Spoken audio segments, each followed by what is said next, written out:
Hey everyone, welcome to UPSC mentor. आज मैं लेकर आई हूँ आपके लिए टॉपर श्रुति शर्मा की कॉपी। जैसे कि मैंने पहले भी बताया आप लोगों को, इन्होंने अपने फर्स्ट अटेम्प्ट में ही अपना प्रीलिम्स भी क्लियर किया और अपना मेंस भी क्लियर किया और उसके साथ साथ रैंक 1 भी लेकर आई है ये।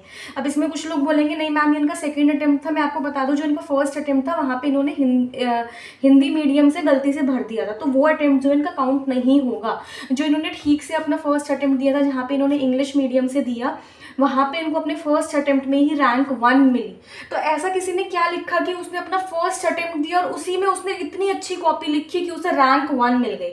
तो यहाँ पे जो है मैं आपके लिए इनकी GS 1 की कॉपी लेकर आई हूँ, देखिए एनालाइज करने के लिए, और GS 4 की कॉपी लेकर आई हूँ। देखो GS 1 में जो था इन्हें 120 मार्क्स मिले थे। Like this is like one of the highest score in history of UPSC GS 1 में 120 मार्क्स मिलना एक बहुत बहुत रेयर बात होती है। अभी भी अगर आप लास्ट ईयर के भी टॉपर्स देखेंगे ना, तो टॉपर्स को GS 1 में ज़्यादा से ज़्यादा 105 110 तक ही मिल पाता है।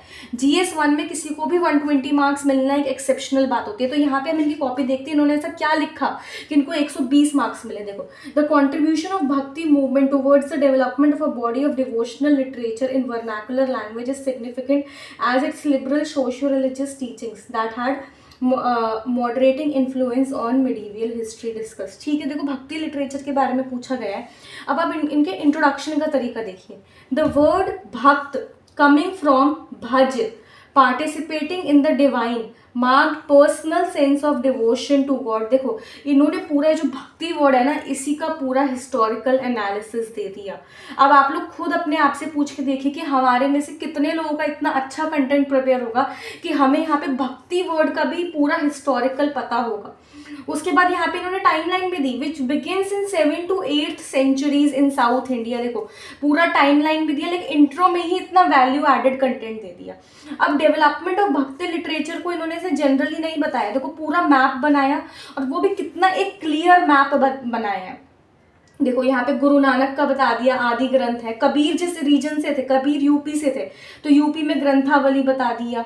इसी तरीके से यहाँ पे जितने भी लोग थे, जहाँ पे आसाम से लिटरेचर आया, यहाँ पे अलवर्स आ जाते हैं जो साउथ इंडिया से आते हैं, इनके दिव्य प्रबंधम आ जाते हैं। इस तरीके से मैप के थ्रू पूरा इन्होंने यहाँ पे लिटरेचर शो किया।